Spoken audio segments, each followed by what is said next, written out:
तो नमस्कार, प्रणाम, आप लोगों का स्वागत है भांग घोषाला यूट्यूब चैनल विशाल रोड ऑफिशियल चैनल में। तो आज हम बात करने वाला बानी ये सरवा के बारे में। तो ये सरवा का आप लोग तो पहचानते हो, ये सरवा का नाम है मनी महाराज। और इस सरवा अपने वीडियो में छिनरीपन कूट कूट के भरेला और यही से ही प्रसिद्ध बा। और एक वीडियो भी अपने परिवार के साथ बैठ के नहीं देख सकता क्यों। पहले एक वीडियो के वो क्लिप देखी। बहु बरियात ने जो तोहनी का हमनी के लाठी से मरला, उ लाठी बांस के रहे।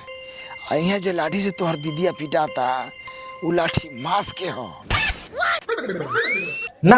ऐसे ही लगाता जैसे कि मांस के लकड़ी से वो पिटैले ना हो एक माता जी, तबे तो बहनचोद बाहर आई बा। मैंने अभी गाड़ी दिले पर मजबूर करता, तभी तो हम गाड़ी आवत बनी। मैंने अभी एक बात देखो, मैंने जैसे कि इस सरवा के ऐसा भी एक भी वीडियो कर निकाल के दिखा दो कि मैंने इस सरवा एक भी सही तरीका के मतलब सही वर्ड के जो है कि प्रयोग कैलो अपना वीडियो में।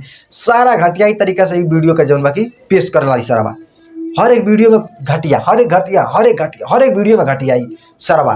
मैंने कहाँ से जो के लिए वाला साला। और ऐसे ना लोग बाकी अगर वीडियो देखा था, एक वीडियो पर रिपोर्ट मारे के चाहिए, डिलीट करवा के चाहिए वीडियो। इस सरवा के वीडियो देखा ला लो। तब पहले आप लोग का वीडियो कैसा लगा बताए, और वीडियो पसंद आई हो तो वीडियो को लाइक कर दो, और चैनल पर नहीं बनी तो चैनल को सब्सक्राइब कर ले।